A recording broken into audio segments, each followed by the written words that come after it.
When I told Henry the first wanted to break up, he was still fiddling with his camera, taking pictures of me, just because I posted her on Twitter? Yeah, he squinted through the viewfinder and asked with a smile.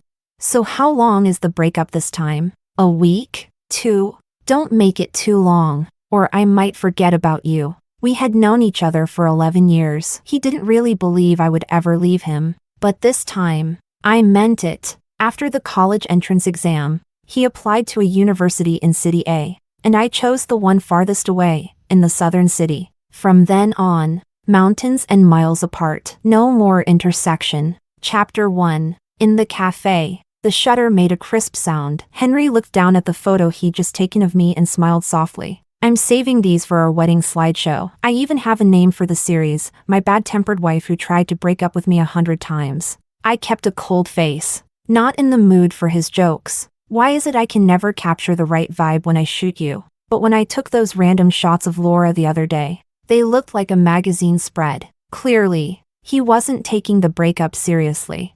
I'm serious this time. He looked up at me, the smile finally fading from his face. You want to break up just because I posted her? Come on, Miss Jasmine. Is it really that serious? It is. Of course it is. Henry had used the $2,000 EOS R6 I gifted him to take graduation photos for his classmates. In the end, he posted a tweet, a collage of 9 photos, all close-ups of Laura. People commented on how he made Laura look so innocent and full of life. He even replied saying her vibe was unique and captivating. Not a single frame of me made it into the post, because, according to him, I didn't have a camera-friendly face, so I couldn't produce anything worth keeping. Jealous? Fine.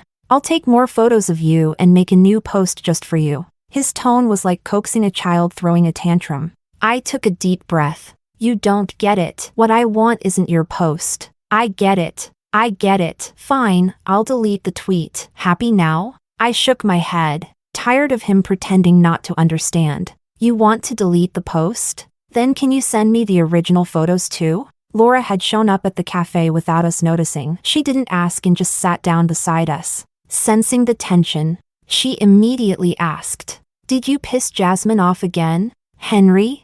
Henry pressed his lips together, staying silent. Laura jumped into peacekeeper mode. Jasmine, don't be mad at him. Blame me, okay? I was the one who asked Henry to take more shots of me. Honestly, I haven't had a proper photo shoot in so long. She tugged gently at Henry's sleeve. I don't need the originals anymore. Just delete the post, okay? Don't upset your girlfriend over something so minor. I let out a cold laugh. Minor? You think it's minor that my boyfriend took photos of you? That you're using matching phone cases with him? That you secretly changed his phone wallpaper to your own photo? Laura, what I don't get is, why is it that you're always at the center of everything that makes me uncomfortable? If you like my boyfriend that much, I'll just hand him over to you. Laura bit her lip, her eyes brimming with tears. I'm sorry. She reluctantly took off her phone case. You've misunderstood Henry. It's not what you think. I don't have parents or a home anymore. Henry's family is the only family I have left.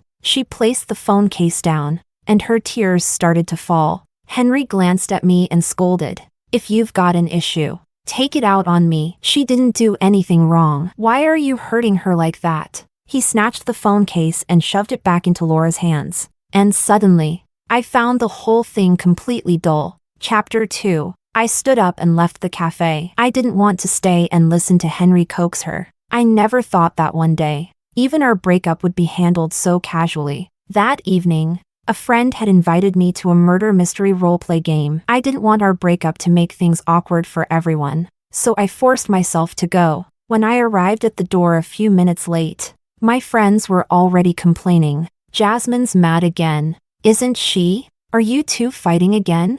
It's about that tweet, isn't it? Someone chuckled awkwardly and added, getting mad over that? Come on, you're the president of our photography club. What's the big deal about taking a photo and posting it online? Jasmine's being too petty. Exactly. Remember last time we played murder mystery and Henry got assigned a couple script with someone else? Jasmine got mad and ruined the whole game. If I ever date someone, I'd rather be with someone gentle and easygoing. Someone like Laura would be perfect. Henry sighed, like he was helpless. She's just got that kind of temper. Guess I've spoiled her too much. Someone laughed. Keep spoiling her then. Spoil her so much no one else dares to date her. And she'll be stuck with you. Let's see how that goes. Then a soft, sweet voice came from inside the room. Jasmine is really lucky. If someone spoiled me like that, I wouldn't even dream of getting mad at him. Laura was there too. Henry's friends immediately chimed in, making a fuss. Then you two should play the couple script tonight. Really? Can I pick the one where Henry has to confess his love to me? She teased, and I heard Henry reply, with a smile in his voice. All right. Just this once, I'll spoil you tonight. Then he reminded everyone. Don't go blabbing about this outside, okay? Or my jealous little girlfriend will flip again. I let go of the doorknob. The laughter inside the room suddenly sounded so sharp, so shrill. Henry knew perfectly well how much I minded him playing relationship-based scripts with other girls. He claimed he didn't want to upset me, but he never actually turned other girls down. Deep down, he was sure that no matter how upset I got, I wouldn't really leave him. But this time, he was wrong. That night, Laura made a post on Twitter. First time playing a murder mystery roleplay game. I never knew happily ever after could be so romantic. Thank you for healing me in just one night. I used to feel like there was nothing left in this world worth staying for. But now I have a dream worth chasing. In one of the group photos, tucked discreetly in the corner, were two hands interlocked tightly. Henry's face wasn't visible, but I recognized that hand instantly. I scrolled down to see Henry's comment. Don't be discouraged. There's still so much beauty in this world waiting for us. I locked my screen and walked over to knock on my dad's study door. Dad, I want to apply to the University of Hong Kong. He paused his work, closed his laptop, and gestured for me to sit down and talk. That's a sudden change. I thought you were set on going to City A with that kid Henry. Dad, isn't your firm relocating to the southern city? I want to be closer to you. Besides, I'm thinking of studying finance, and job prospects are better in the south. My dad saw the sadness on my face instantly, but he didn't call me out on it. I support you, sweetheart. Choosing your future is always the right move. Honestly, I was worried about you being so far away from me for the first time. Now, I'm relieved. Looking at the love and concern on his face, I knew I had made the right choice. Chapter 3. The day after college entrance exam results came out, I submitted a late application online and soon received an interview notice for the end of the month. The interview for the University of Hong Kong was entirely in English, and I spent a lot of time preparing for it. It wasn't until I received a reminder text that I remembered I had bought tickets to Henry's favorite photographer's exhibit, Dato Moriyama. He hadn't managed to get tickets when they first released, so I secretly bought two at a much higher price online. I had originally planned to surprise him after the exams, but now, there was no need for that anymore. I took a photo of the ticket and posted a tweet. One ticket available, first come, first served. A profile I had never spoken to before popped up in my notifications. These tickets are so hard to get. Can I have it, please? It took me a moment to recognize the person. It was Simon, one of Henry's photography club mates. He had a great figure and was often used as a model in the club. When I met Simon in person outside the gallery, I realized he was really tall, had fair skin, and when he smiled, a little canine tooth peeked out. He looked sweet and well-behaved. Several girls walking by turned to look at him, and some even looked like they wanted to ask for his number. He didn't talk much, but whenever he saw a piece he liked, he couldn't help but share with me about Moriyama's style and the story behind the work. Listening to him speak with such passion, I found myself enjoying photography for the first time. Can I take a photo of you? He suddenly asked. The light and angle here really suit you. I felt a little embarrassed, but I didn't want to ruin his enthusiasm. Look! He held the camera out toward me. Isn't it artistic? Your side profile is stunning. Can I try one from the front? Let me adjust the lighting. As soon as he picked up the camera, he became incredibly focused. I liked every single shot he took. And then it hit me, Henry hadn't taken photos of me with this much patience in a long time. After the exhibition, I asked him for the photos. Just before we parted ways, I asked, is it okay if I post these on Twitter? Of course, he replied with a radiant smile. Can I post some too? Go ahead. Just as I turned to leave, He called after me. Thanks for taking me to the exhibit today. Can I take you out to dinner next time? Before I could stop myself, I nodded. Later, I picked out a few of the photos to post. I remembered the first time I met Henry. He also had a camera in his hand. I was 7 years old. My mom had just passed away from illness, and my dad was drowning in grief. He would sit at home all day, completely forgetting about me. I didn't dare cry at home, so I crouched alone in the community garden, watching ants carry food and wiping away my tears. Henry peeked at me from behind his toy camera and handed me a candy. He said, "Don't cry. You look much prettier when you smile." From then on, he dragged me along to photograph dewdrops and flowers. When my dad couldn't take care of me, Henry brought me to his house for dinner. When he was 7, Henry asked me, "Jasmine, will you be my personal model? When I grow up, I'll hold a photo exhibit just for you." From then on, he took pictures of me every year on my birthday, but on my 17th birthday, he didn't. That day, Henry's stepmother lost her best friend in a car accident. Before she died, she asked her to take care of her underage daughter. What I lost wasn't just a birthday photo, it was all the little privileges I once had in Henry's life. The ringing of my phone pulled me back from my thoughts. Henry's tone on the call was clearly annoyed. "Jasmine, that's enough. Simon posted so many pictures of you. How do you think that makes me look?" "What?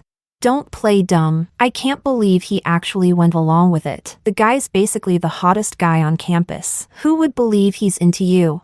I had no idea what Henry was talking about. I turned on speaker and scrolled through my feed. Simon had posted 9 photos of me and wrote, "In light and time, you are the most unique presence." It's just a few photos of me in a tweet. Henry, is that really such a big deal to you?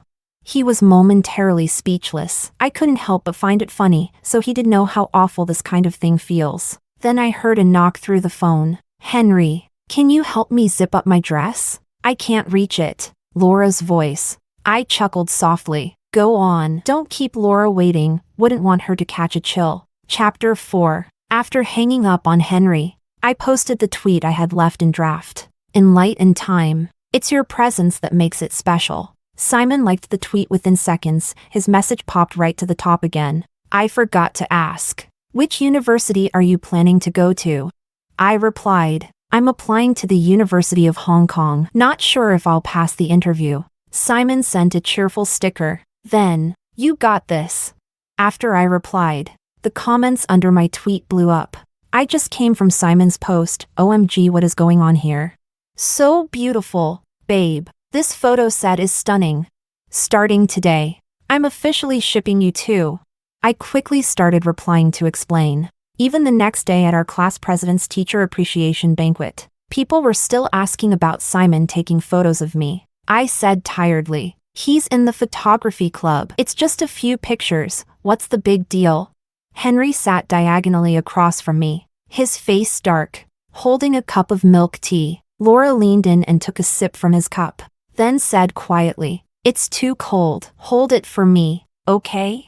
Someone brought up everyone's college choices. Laura said, "I applied to the Forestry University. It's right outside the west gate of Henry's campus. I can still visit him for lunch on weekends." Henry frowned slightly. "Why would you come see me? I'm not your boyfriend." Then someone asked me. I hesitated. The HKU interview hadn't even happened yet, so it didn't feel right to say anything. Henry answered for me. "Of course Jasmine's going to the same school as me. She only scored 5 points less. Same university. Same major. It's totally doable." Laura laughed. "Then she can keep bullying you." After dinner, Henry stopped me. "I got the book you sent from the New York Institute of Photography. Thank you. I really liked it." I paused. "It already arrived?" "Oh, sorry. I forgot to cancel the order." Henry's face turned gloomier. "Come on, Jasmine. Let's not fight anymore, okay? Are you applying for business or computer science? Let me know. I'll choose the same one." He reached out and held my wrist. That's when I noticed the red thread bracelet around his wrist. I instinctively glanced at Laura, and sure enough, she had the same one. Henry quickly pulled his off and said, "Laura just made it for fun the other day. If you don't like it, I won't wear it." He stuffed the bracelet into his pocket. Laura stood beside us, clearly unhappy. Henry looked at me and said, "Once you decide on your major, tell me right away, okay?" Suddenly, Laura grabbed Henry's arm, clutching her stomach with a pained expression. "Henry, my stomach hurts." "I think it's my period." Henry sighed deeply. "I told you not to drink cold stuff. Your period's coming and you still didn't listen." Laura's eyes welled up with tears, leaning her whole weight against his arm. "I'll call you tonight to talk about school choices," Henry said as he flagged down a cab and left with Laura. I smiled and called my dad. "Dad, come pick me up. My suitcase is by the door. Let's go straight to the airport." Chapter 5. Watching me grow smaller and smaller in the rearview mirror, Henry couldn't shake the feeling that something was wrong. He opened our chat, wanting to say something, only to realize we hadn't talked in weeks. He turned off his screen. The unease inside him only grew stronger. He asked Laura, "Did Jasmine say she was applying to HKU during dinner? Did she mention what major she's going for?" "HM? I don't think she said anything." Annoyed, he pulled up my Twitter and scrolled until he saw the post about the extra exhibit ticket. He quickly messaged me, "You bought more Yamamoto tickets for me? Don't give them away. Let's go together." "How did you even get them?" I set an alarm and still couldn't get any. But I, who used to reply to him instantly, didn't respond at all. Back home, Henry collapsed onto the couch, picking up his phone now and then, glancing at it before tossing it aside again. Laura was lying on the other end of the couch, looking uncomfortable. "Henry, could you get me a glass of warm water?" Henry plugged in his phone and replied absent-mindedly, "Get it yourself. But my stomach really hurts." "Oh, stop pretending. Maybe others can't tell, but I can." Laura stared at him, stunned. "Did I do something wrong?" He didn't even look up from his phone, just shook his head dismissively. "Henry, can't you show me a little concern?" He looked at her coldly. "I didn't call you out on your act. I came home with you. That's already saving your dignity. Don't do this again. It's getting old." Laura sat up from the couch and stormed into her room, slamming the door hard behind her. In the class group chat, someone brought up graduation trips. Henry couldn't help but smile. He grabbed his phone and dialed my number, but all he got was a voice saying the phone had been turned off. He tried several more times, calls, video chats, but none went through. And then he finally understood where that feeling of unease had come from. Earlier today, he'd let Laura drink from his cup on purpose. He was expecting me to get mad, so that he could use it as an excuse to break the silence between us. But I didn't react at all. He even made a point of distancing himself from Laura in front of everyone, saying he wasn't her boyfriend. I didn't seem the least bit pleased. He'd asked about my school and my major several times, and I never gave him a straight answer. Suddenly, Henry realized I didn't seem to care about him anymore. Panicked, he rushed out of the house, only to look down and see he was wearing 2 different shoes. He ran to the building where I lived, but the windows were all dark. There was no one home. Just as he was about to go upstairs, he ran into the cleaning lady who usually helped out at my place. "Auntie, is Jasmine home?" "They've moved out, said they won't be coming back for a while. Even told me to cover the furniture to keep the dust off." "Jasmine didn't tell you?" Henry stood frozen in place, speechless for a long time. Chapter 6. After the plane landed, I saw over a dozen messages from Henry. "Where did you go? Why didn't you tell me?" "Jasmine, I'm really disappointed in you this time. You made such a big decision without even discussing it with me." "I'm sorry, I was just too angry earlier. Can you call me when you see this? Let's talk it out, please." I glanced at the messages, removed our chat from my pinned list, and swapped in a new SIM card. The University of Hong Kong's interview was a group discussion in full English, conducted online. As soon as I logged in, I spotted a familiar name. I was still wondering how likely it was to be someone with the same name. When the other person turned on their camera, Simon gave a brief smile, showing his signature little canine tooth. It was so quick. I even wondered if he was smiling at me. But how could I have run into him here? Before I could think too much, the group interview began. Wanting to take initiative, I volunteered to go first and clearly stated my point of view. Just after I finished, I heard Simon calmly say, I completely agree with the previous speaker's opinion. I'd just like to add. I froze for a moment, then had to pinch myself hard to refocus. Simon's pronunciation was smooth and articulate, very pleasant to listen to. His logic was sharp, and several of his follow-up points elevated my original ideas to a whole new level. The moment the interview ended, he called me. I hadn't expected him to be in the southern city too. We chatted about how the interview went and ended up making plans to go to Disneyland together the next day. When I saw him in person, I was still in a daze. What were the odds that we applied to the same school and were even in the same interview group? We chatted while waiting in lines, and the more we talked, the more we realized how alike we were. We liked the same band, the same author, even the same food stall in our high school cafeteria. It wasn't until we were strapped into the roller coaster that it hit me. Scared?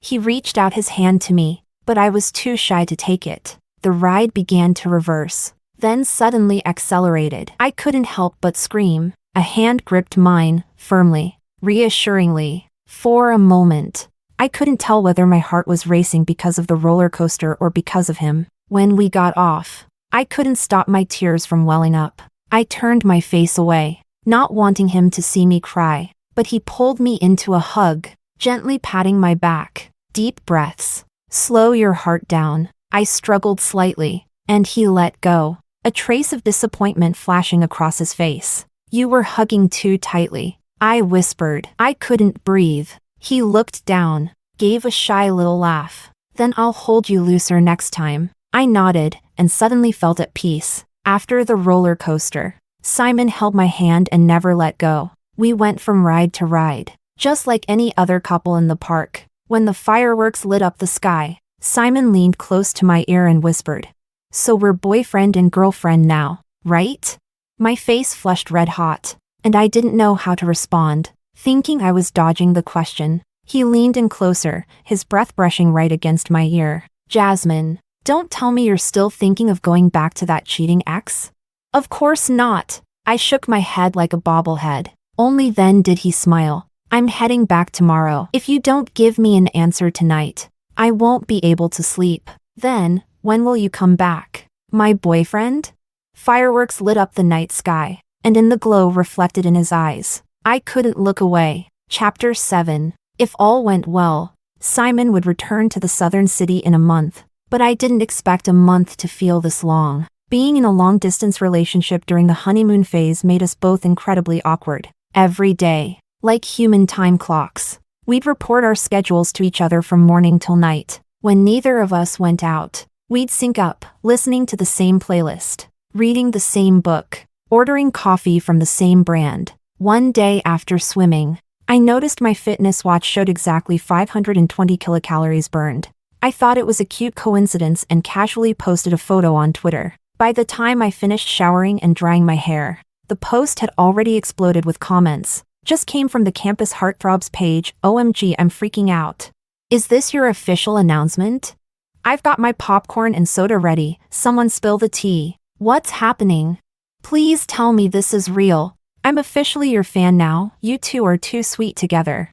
Confused, I tapped on Simon's post. Right after I had posted mine, he posted a swim tracking photo too. His watch displayed a swimming distance of 314 kilometers. His comment section was also flooded, tons of mutual friends demanding answers. Even Laura had left a comment. "You swam that far in one go? Aren't you exhausted?" Just as I was about to roll my eyes, Simon's voice call request popped up. "We're really on the same wavelength." Huh? Even our workout stats match. Simon's voice lightly teased at my nerves, and I couldn't help but burst out laughing, as if I didn't know he did it on purpose. "Jasmine, everyone's asking about our relationship. It's not good to keep hiding it, don't you think?" he asked carefully. "Yeah, not great," I said, trying to suppress my grin. "So, can I tell everyone what we are?"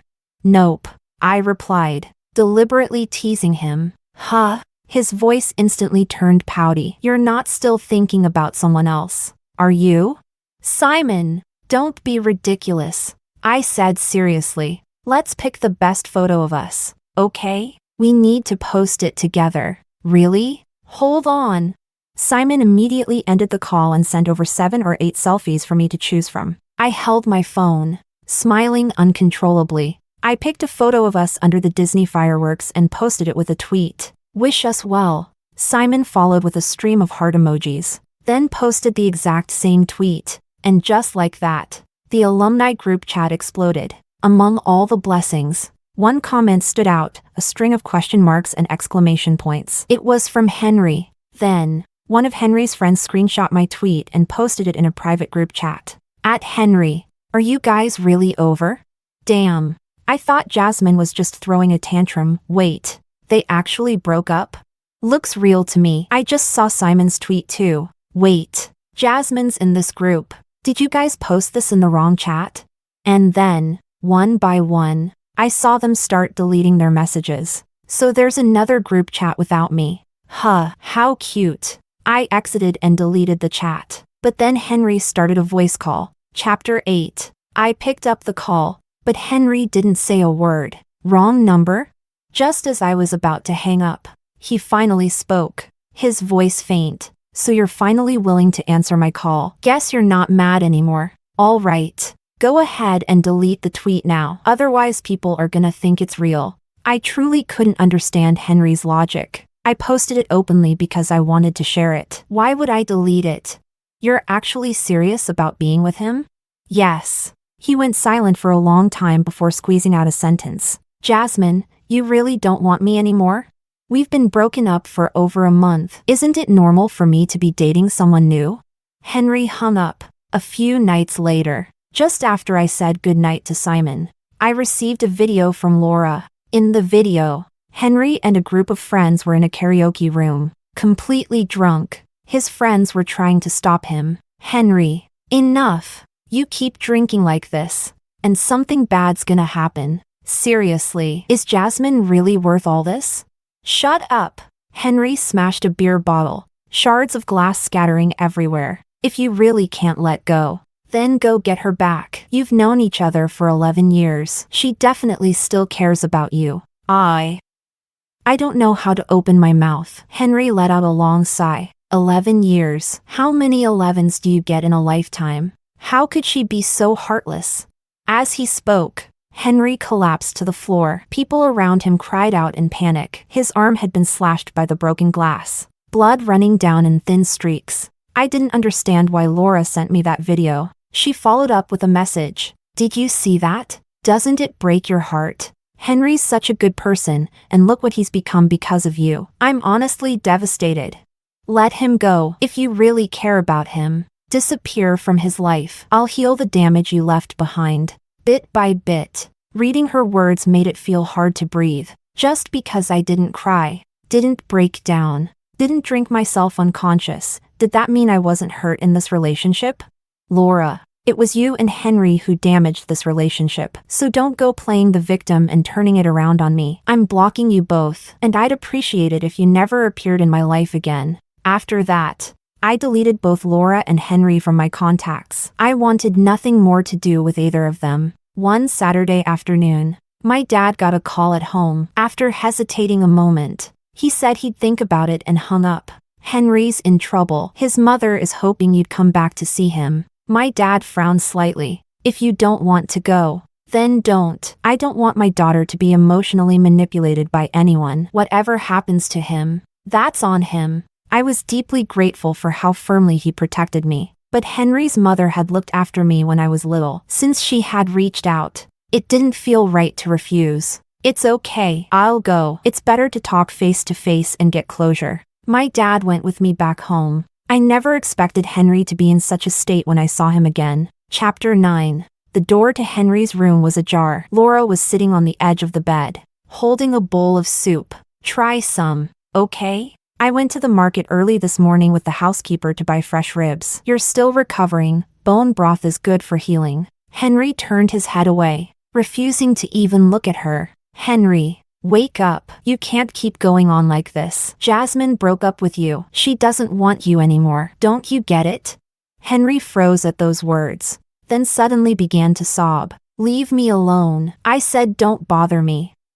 If it weren't for you, I would have already gotten a shot of Orion's belt. Jasmine would have loved it. So that's how Henry got injured. He was trying to photograph the Orion constellation because he knew I liked it. Laura's anger flared. If my friends and I hadn't dragged you down from that mountain, your leg would be completely ruined by now.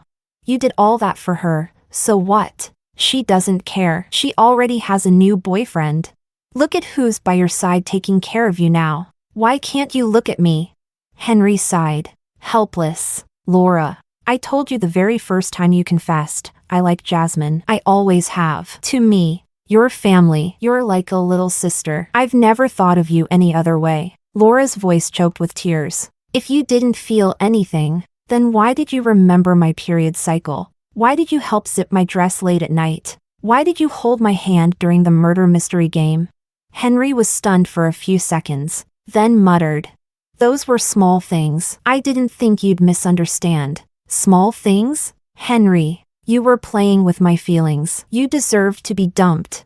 Henry suddenly knocked over the bowl of soup. The hot broth splashed onto both of them, and Laura screamed. I rushed in with a wet towel and some ice. Jasmine, you're back? Seeing me, Henry forgot about the burns on his body. He gripped the bed frame, trying to sit up. Then he seemed to realize something and awkwardly scratched his head, trying not to let me see how disheveled he looked. Laura glanced at me, eyes red, and ran out of the room. Jasmine, are you really not going to Hawaii University with me? He asked, looking at me like he was begging, with his leg heavily casted in dark circles under his eyes. Henry looked a complete mess. No, I've already received my admission letter from the University of Hong Kong. I see. He forced out a strained smile. Our Jasmine is amazing. It's okay. It's okay. I can still apply for an exchange program. I heard we can apply as early as sophomore year. I'll come find you. I shook my head. Henry, you don't need to come find me. No one dies from losing someone. But I can't live without you, he suddenly shouted. 11 years. Jasmine, we've known each other for 11 years. I knew you wanted to study finance, so I picked a finance-related major too. I spent my whole summer collecting industry info, planning how we could pass the CPA exams together over the next few years. Do you know, every single page of my life plan had you in it? And now you don't want me. What am I supposed to do? Was I any different? I had bought a whole stack of photography books and left them with a slow mail service. The plan was that Henry would receive one book each year. I imagined that after we graduated, got married, built our home together, maybe there'd be a wall, just for those books filled with time and love. But the first book had barely shipped, and our relationship had already come to an end. Henry, your neglect already drained 10 years of my feelings. I'm tired, really tired. Stop hurting yourself because of me. We're adults now. It's time we take responsibility for ourselves. He looked at me, and the light in his eyes slowly faded. Chapter 10. After that day, Henry never contacted me again. I only heard that he had deleted all of his tweets and even took down his once popular photography account. After the semester began, I got a call from Laura. She told me she had moved out of Henry's house and cut ties with him. Jasmine, I've always envied you. Both of us lost our families. But Henry always treated you like you were precious. He never really cared about me. I used to be so scared of being alone. When I met Henry and his parents, I just wanted to hold on tight and never let go. I don't even know what I did wrong, but I still lost. Even after you let go, I still lost. Her laugh trembled with tears. She didn't understand. There's no such thing as winning or losing in love. In the end, everyone walks away with scars. After Simon returned to the southern city, we were almost always together. We studied together at school, went hiking on holidays. Sometimes I worried I was being too clingy and tried not to message him first. But half a day wouldn't go by before he'd text me. Excuse me, have you found another man? Why haven't you messaged your beloved? I couldn't help but laugh and text him back. I was afraid of being too clingy. You might need your freedom, he replied instantly. Freedom is for single people. I don't need it. I could already picture his playfully smug expression. There was a street photography exhibition that weekend, and some of Moriyama Dato's works were part of it. Simon and I went together. But this time, my mood was entirely different. Did you know? Last time we went to an exhibit, I barely looked at the photos. I was secretly watching you the whole time. Simon smiled shyly. Really? I'm surprised. What made you ask for the ticket out of nowhere?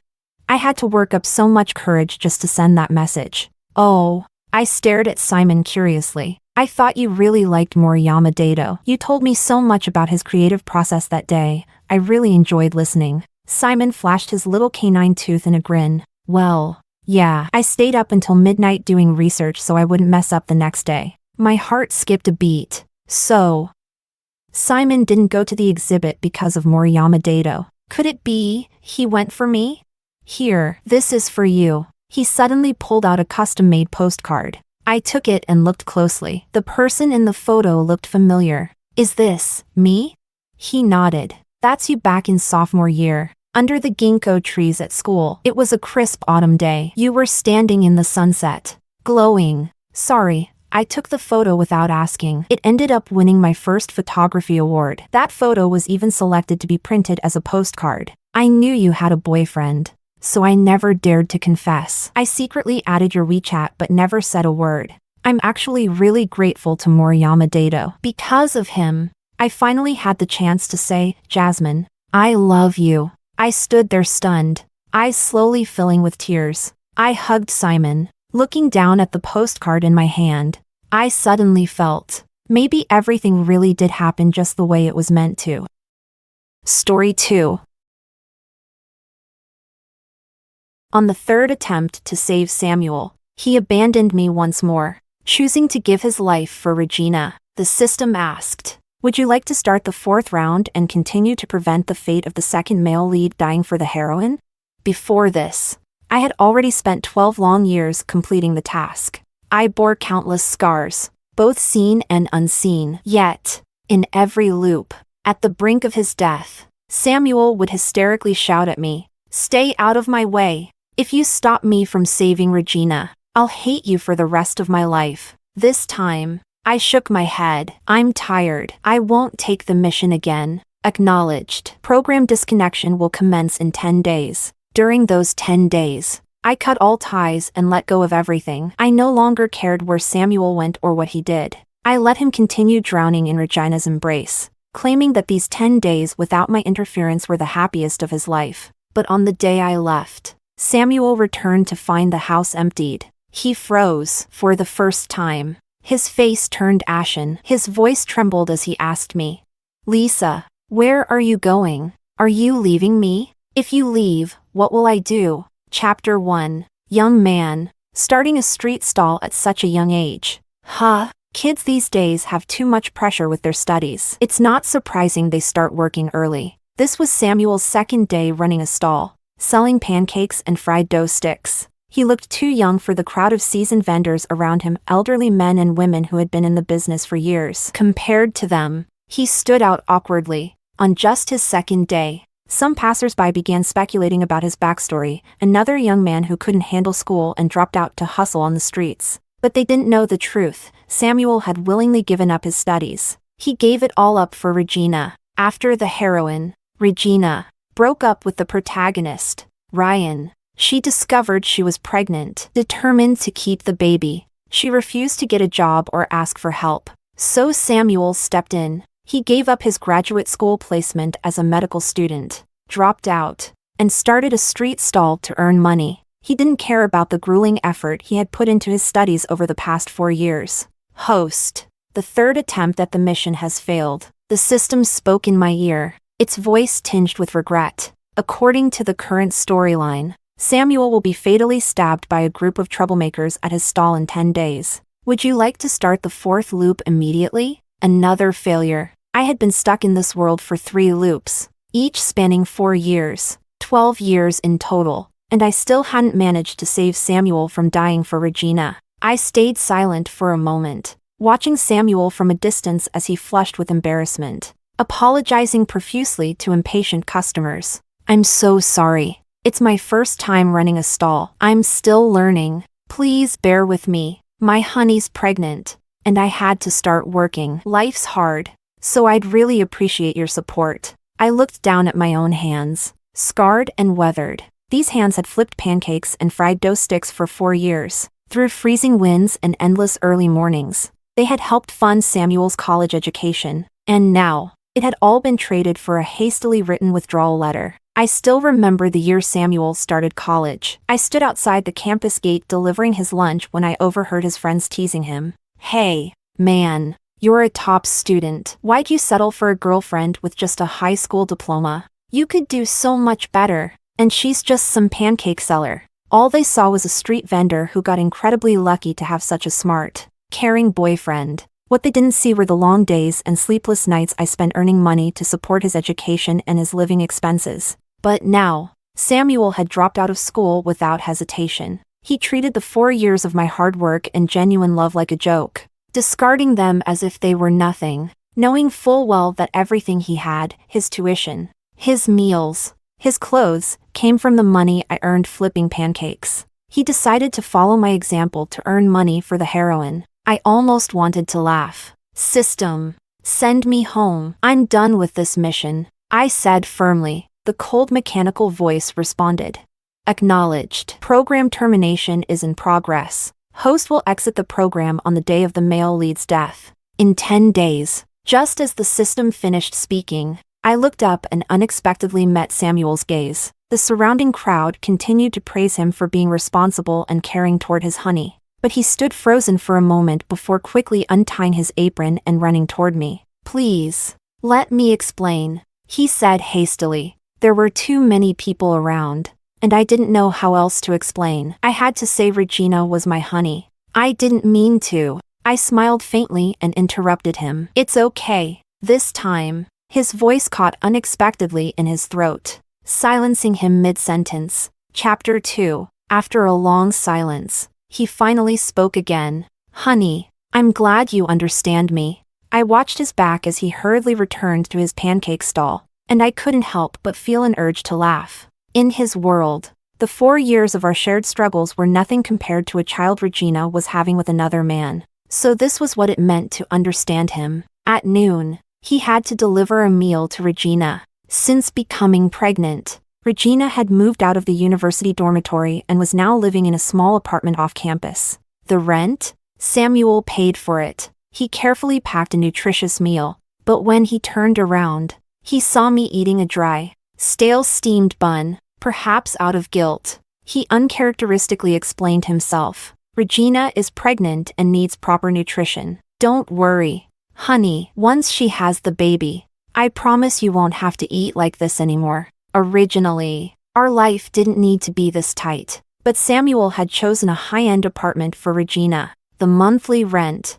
utilities, and property fees were far beyond what we could comfortably afford. Honestly, I could understand his reasoning. Samuel had admired Regina since high school. Now, in his senior year of college, he finally had the chance to take care of her. He had given his whole heart to Regina, so it made sense that he'd economize with me. In his mind, Regina came first. He was second. I was last. Suddenly, I felt an overwhelming urge to slap myself. This cursed mission, I had stuck with it for 3 entire loops. I had wasted 12 years of my youth before finally waking up. But fortunately, I had come to terms with it now. No need. Newborn expenses will be even higher than those for a pregnant woman. I said calmly, "You should save more money and prepare for the future." With that, I set down the hard, dry bun and turned to go back to my room. This time, Samuel stood frozen in place, staring at me in disbelief. Chapter 3. Worried that his precious Regina might go hungry, Samuel quickly headed out. Not long after, I received a message from him. "Honey, are you mad at me?" Mad at him? No, at this point, I was only mad at myself. Why had I wasted so much time before finally giving up on this mission?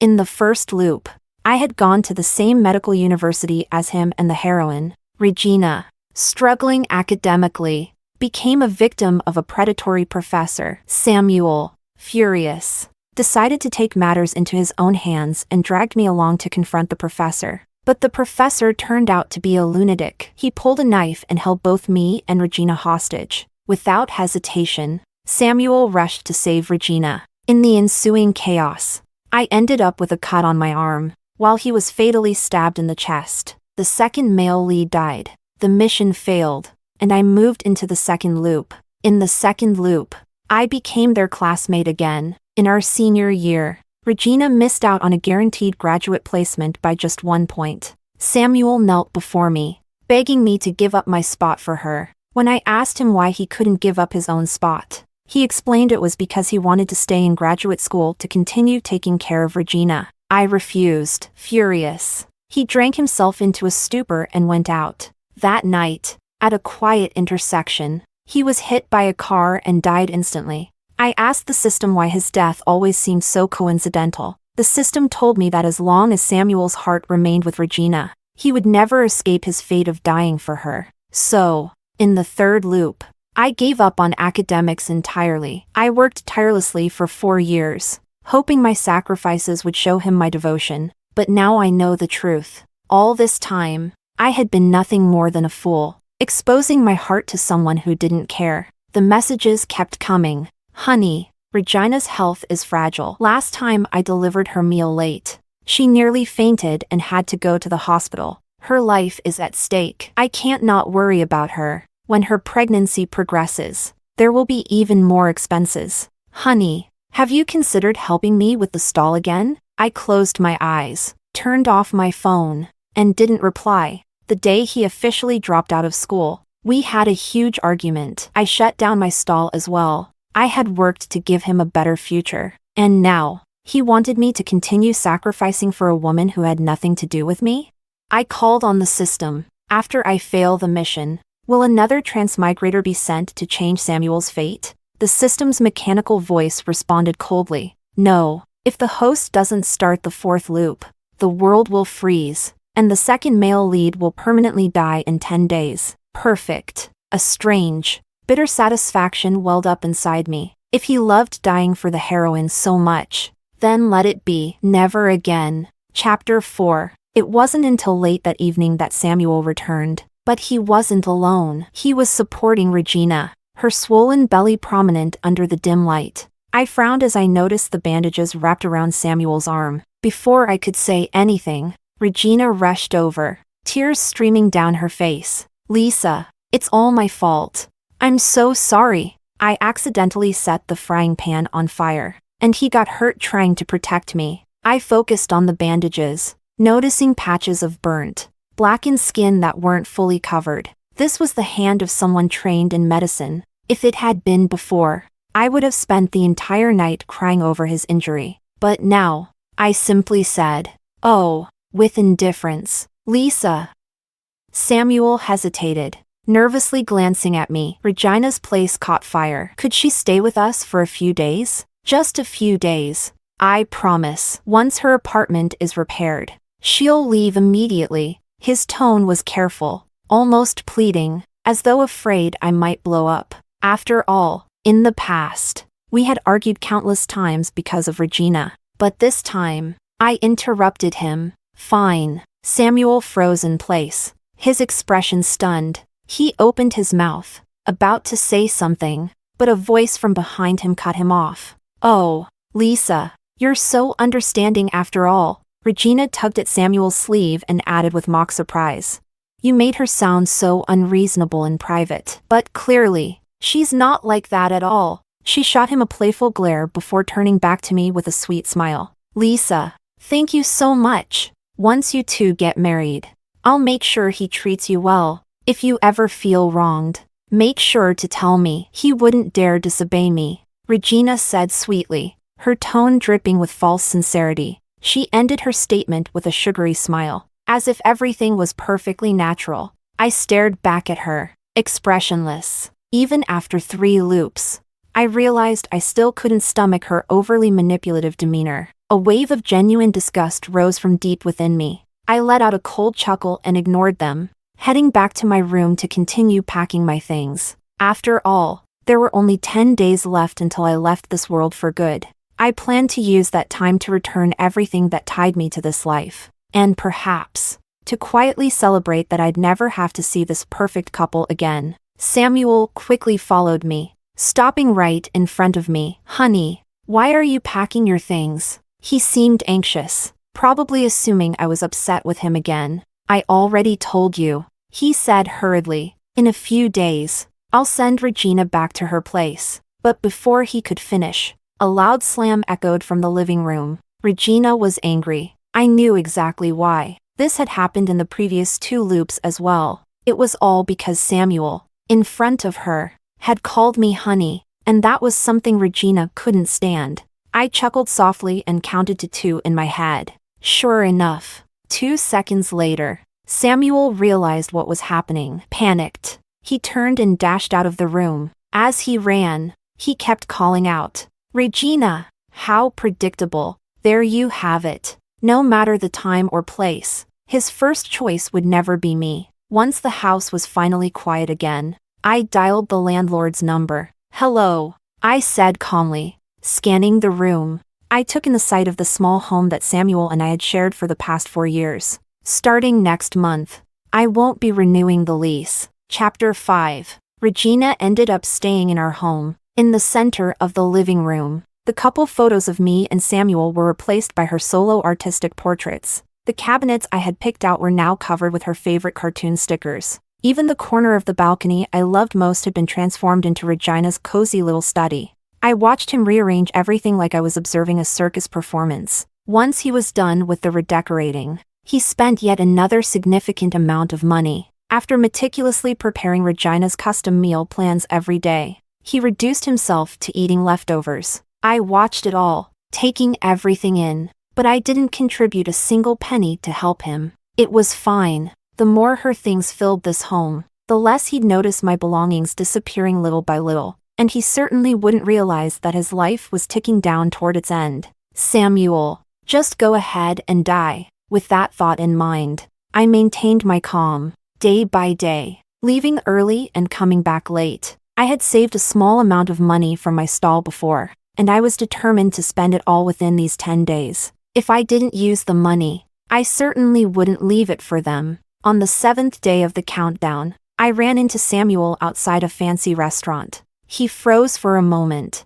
his expression stiff and uneasy, but he quickly forced a smile. "Honey," he said hesitantly, "you've been out a lot these past couple of days. Is this the kind of place you've been going to?" I walked past him without a word. He looked stunned for a moment before quickly catching up to me. "I've been busy tidying up the house these past few days, and I haven't been able to spend time with you," he said, taking my hand. His tone softened. "Honey, do you like this restaurant? Once we have more money, I'll take you here every day." I stared at his face, feeling an urge to laugh. I still remember the year we were at our poorest. It was his first year of college, and my business wasn't doing well. While I was running around trying to make ends meet, haggling with vegetable vendors over a single dime, he used his savings to take Regina to this very restaurant. I had no money to eat, but he had a beauty in his arms. "But Lisa," he began earnestly, "our finances are tight right now.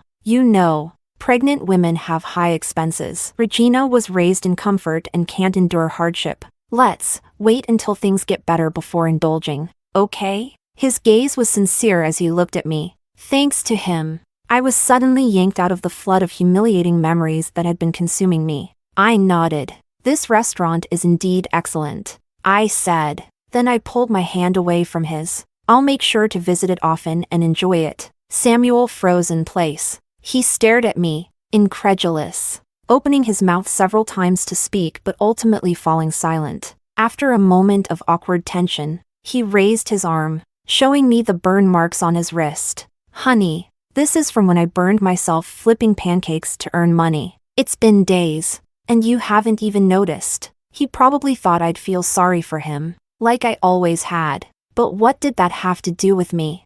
He was flipping pancakes and earning money, but not for me. I let out a disdainful laugh and rolled up my sleeve, revealing old scars from severe burns that had long since healed but left lasting marks. "Samuel, have you forgotten? I've done this for far longer than you, and I've suffered far more." Yes. I started running a street stall when I was 18, thrown into the adult world at such a young age. I endured hardships I couldn't even bear to recall. And yet, he had burned away the fruits of my 4 years of sacrifice. And now he expected me to feel sorry for him?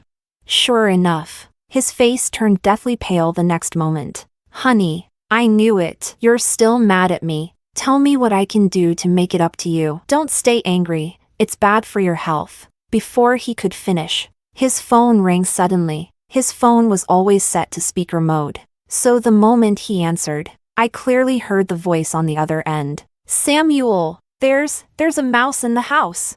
I'm so scared. Can you come back and keep me company? I smiled faintly. Perfect timing. As my rideshare arrived just then. Go ahead. Don't let her worry, I said lightly. I had long since stopped needing him. I opened the car door, got in, and waved at him as if bidding a casual farewell. As expected, without even hesitating for 2 seconds, Samuel turned his back on me, hopped onto his bike, and rushed off toward home. He pedaled too quickly, oblivious to whatever lay on the road ahead. His bike hit something, and he tumbled hard to the ground. The system's voice chimed in right on cue. Countdown to the second male lead's death, 7 days. During this period, his risk of accidents will increase due to the death timer's influence. This is considered normal. Please do not worry. Host. Of course, I wouldn't worry. I had no intention of having anything more to do with Samuel. He was busy rushing home to take care of his precious white moonlight, while I was about to enjoy an exciting night out in the city. Even though sometimes, when I returned home, I'd see Regina pouting and demanding that he feed her. Or at night, he'd be called away by a single text from her saying she'd had a nightmare, and he wouldn't return until morning. I couldn't even remember how many times I had been met with Regina's deliberately smug, taunting gaze, but I no longer cared. All I focused on now was tearing another page off the calendar each day, silently counting down to the end. 7 days, 6 days, 5 days. It had been days since I last spoke to Samuel, and he hadn't spoken to me either. Perhaps he was sulking as well, expecting me to be the first to break the silence. After all, this was our first long Cold War. He wanted me to cave first. But on the 3rd day of the countdown, Regina kissed him right in front of me, throwing her arms around his neck as if she owned him. I pretended not to see. That's when Samuel finally panicked. For the first time,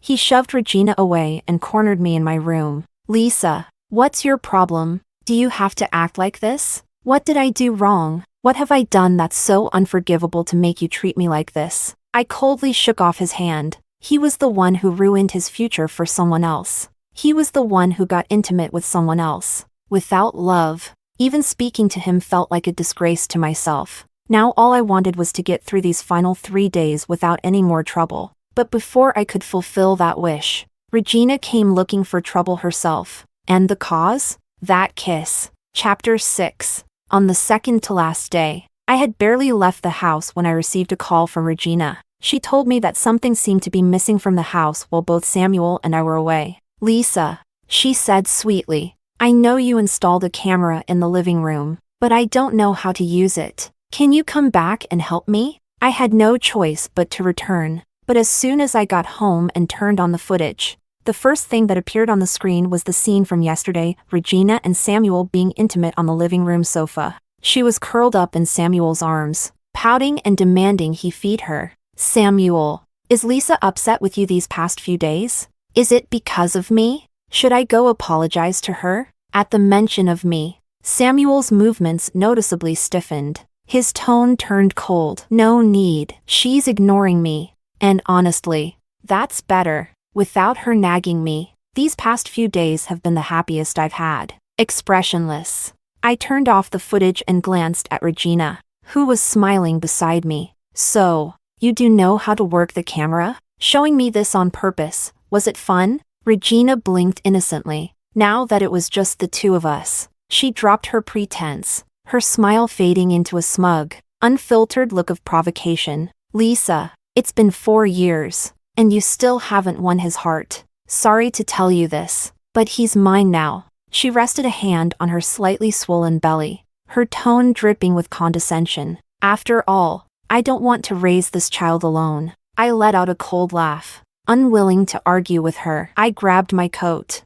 ready to head out. As if on cue, the door lock turned just then. Samuel must have come back. Just as I was about to leave, a sudden force yanked me back violently. A knife was pressed against my neck. Guess. Samuel, will he believe you? Or will he believe me? I froze in shock. Regina, are you insane? I shouted angrily. Put the knife down. But she didn't listen. Instead, the blade pressed harder, breaking my skin. Blood trickled down, staining the edge of the knife. You were so proud yesterday, weren't you? Her voice grew agitated. When I kissed him, and he ran to find you, did that make you feel superior? Her tone was shrill, nearly hysterical. Well, today, I'll show you who really matters in his heart. The sound of the lock turning echoed through the room. Samuel burst in, looking frantic. Regina, what's missing? But the moment he stepped inside,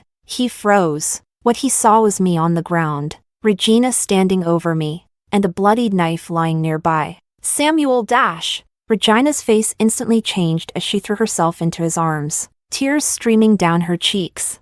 I was wrong. Samuel, I'll never stay here again. My stomach, it hurts so much. Please help me. Samuel. I loosened my hand from the wound on my neck and glanced up at Samuel. When our eyes met, I couldn't help but find the situation darkly amusing. Samuel, I said softly, my voice steadied despite the pain. The blood on that knife, it's mine. I'm the one bleeding. For a fleeting moment, I hoped he'd understand what truly mattered and prioritized the situation. I believed that even if it weren't love, if it were just a random, decent human being, they would have realized that my situation was far more critical. But Samuel didn't. Panicking, he dialed 120 and reported that there was a pregnant woman experiencing sudden abdominal pain. Then, he anxiously held Regina in his arms. Regina, what happened?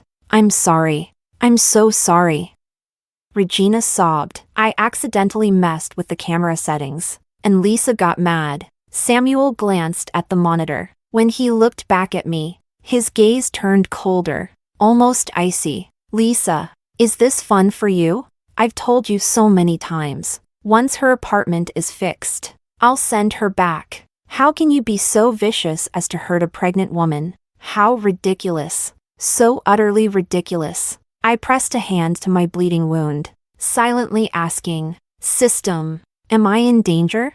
The mechanical voice replied as usual. Host, please rest assured you do not belong to this world, so your life is not at risk. Good. I closed my eyes with a bitter smile and threw out my final words. Samuel, she'll be fine. I'll be fine too. The one who's dying is you. You've got 2 days left. When you're gone, I'll be thrilled. The room fell into immediate silence. What I didn't see was how Samuel's expression shifted as he heard my words. For a long moment, he just stared at me, unmoving, but I didn't bother to open my eyes. I was so tired. 12 years of this task. I was exhausted beyond words. Let it all end already. Chapter 7. 12 years ago, I accepted this task for the first time. The system warned me it would be highly challenging, but it also promised I could study the medical major I had always dreamed of. The refusal that had risen to my lips transformed into agreement.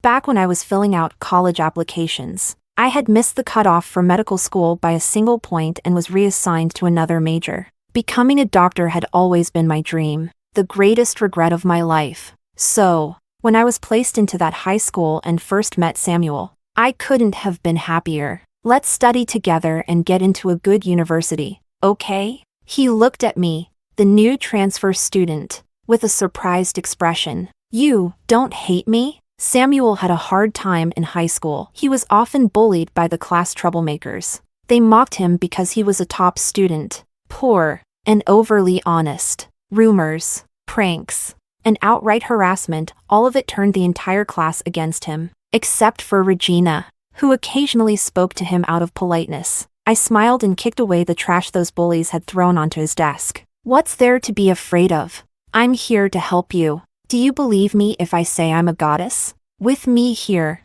no one will dare bully you again. I used my privileges as a time traveler and requested the system lift Samuel's bad luck. He was a clever person. Once he noticed the change, he naturally figured out it was because of me. He began to rely on me. During that time, Regina often tried to chat with him, but he always put me first. Every time. He'd look into my eyes with such warmth before firmly telling her, I want to get into the same university as Lisa. I want to be with her forever. At the time, I proudly boasted to the system. This is it? Highly challenging? System. I'm amazing at this. I thought Samuel had already given up on the female lead and fallen for me instead. I believed I had completed the task and secured my dream of studying medicine. No one could have been happier than me. So, I poured my heart out to Samuel, giving him the deepest feelings I had hidden within myself. I wanted to thank him. I believed he had made all of this possible for me. He was the one who gave me the chance to fulfill my dream, and he was the one who gave me love that seemed unconditional. Back then, I so desperately hoped for a future with him that I would constantly tweak photos of my favorite ring designs, setting them as his phone wallpaper, dreaming of the day he would propose. But the first cycle ended so abruptly, with him sacrificing himself to save Regina. I couldn't accept it. I refused to accept it. So, when the task failed, I started a new cycle again and again. But the span of 12 long years blurred the lines for me. I couldn't tell if it was love or mere obsession anymore. In this cycle, I even gave up my dream of studying medicine, all just to tell him, I love you. I wanted to beg him to say it back and admit that he loved me too. Like that evening in high school, under the beautiful sunset during self-study, he had declared then that we would get into the same university, that we would always be together, that he loved me, but I failed. System. I apologize for my recklessness before. I chuckled softly. It does live up to the title of extremely challenging. This task, I'm not doing it anymore. The vow of forever was broken by him first. So let me be the one to finish it. At least that would give these 12 years an ending, a sense of closure for myself. I spent an entire day in the hospital, on the morning of my discharge, with thick bandages wrapped around my neck. Samuel came to pick me up. His tone was cautious, almost tentative. Let's go home, honey. The doctor checked. Regina's fine. You're the one who's seriously hurt. I know you blame me for not protecting you first. When we get home, can you let me apologize properly? I've reflected on myself, and I made Regina move out. I looked at him, surprised. Regina had moved out? Had he really let Regina move out? Perhaps my gaze was too direct because Samuel blushed instantly and began speaking quickly. Actually, I went back and checked the footage that same day. Regina tried to delete it, but I got to it first. I saw that she deliberately stabbed you. Really? I've already contacted the moving company. Her things will never appear in our home again. From now on, let's live peacefully together, okay? Samuel's words became more and more rushed, his eyes reddening as his tone turned almost pleading. At the same time, the cold mechanical voice echoed once more. Attention. Host, detachment from the world will occur in 1 hour. Please confirm again if you wish to abandon activating the 4th cycle and leave the second male lead's death fate unchanged within 1 hour. I stayed silent for a long moment before reaching out to take Samuel's hand. Yes. That single word answered both Samuel's invitation and the system's question. Samuel. Soon. We'll never see each other again. Chapter 8. 10 days of free time, and I wasted one lying in the hospital. I followed Samuel back home. Sure enough, the moving company was parked at the entrance, boxes and belongings piled up everywhere. Regina was sitting on the steps, her swollen belly prominent. As soon as she saw us, she rushed over. Samuel, I was wrong. I was really wrong. Don't kick me out. I have nowhere to go. I'll die out there. She cried with pitiful desperation, her tear-streaked face eliciting sympathy. I'm pregnant. Samuel, didn't you say you'd take care of Regina forever? Didn't you promise that once the child was born, you'd treat it as your own? Do those promises mean nothing? I stood aside with my arms crossed, watching her performance. Her words were probably true. Samuel must have said those things to her before, but he was always someone who broke his promises. In every previous cycle, he had sworn to love and cherish me forever. Not one of those vows ever came true. I was used to it by now, but that didn't make it any less disgusting. Leave, Samuel said coldly, avoiding her gaze. Regina suddenly collapsed to the ground, clinging tightly to his legs. Seeing the two of them entangled, Samuel cast me a dark, conflicted look. Honey, go inside first, he said softly. I'll get rid of her soon. I promise. Fine by me. I didn't care to watch their drama any longer. Yawning, I stepped inside. Attention. Host, countdown at 20 minutes. Please finalize your farewell to this world. I sat idly on the couch, glancing around the nearly barren room. With Regina's belongings gone, it was clear how little was left in this house. All my things had been collected and disposed of days ago. Do I really have to spell it out for you? Regina, haven't you caused enough trouble? Yesterday at the hospital, I saw the texts on your phone. Ryan already promised to take responsibility for you and the child. Regina, what do you think that makes me? The chaos outside spilled into every word. Ah, so that's how it was. In every cycle, the male and female leads always found their way back to each other. It didn't matter what I did, Samuel was always reduced to a tragic side character, sacrificing himself for Regina. This time, while the process was messy, the outcome remained the same, the leads reconciled. Perhaps it was divine will. I let out a quiet laugh. Was I laughing at them or at myself?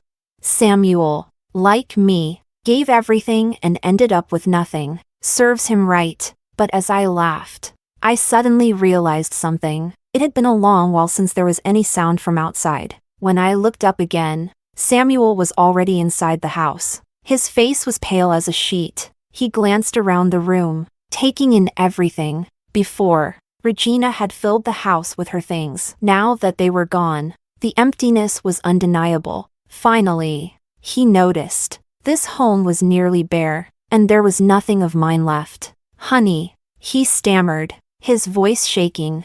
Where are your things? I replied casually. Got rid of them. Trash. I didn't want it anymore. His face turned even paler. He swallowed hard, trying to stay composed. That's fine. Honey, if you didn't want them, of course, it's better to throw them away. When we have money, we'll buy new ones, better ones. I looked at him silently. The system chimed in. Countdown, 10 minutes remaining. Suddenly, Samuel seemed to panic, like a magician pulling a trick. He produced a small box from behind his back. He opened it, revealing a beautiful ring inside. Chapter 9. Honey, look, he said, his face slick with cold sweat. I bought this for you. I was planning to propose to you after we got through this busy time. But, he chuckled bitterly, there have been so many misunderstandings between us. Honey, will you marry me? Without waiting for my reply,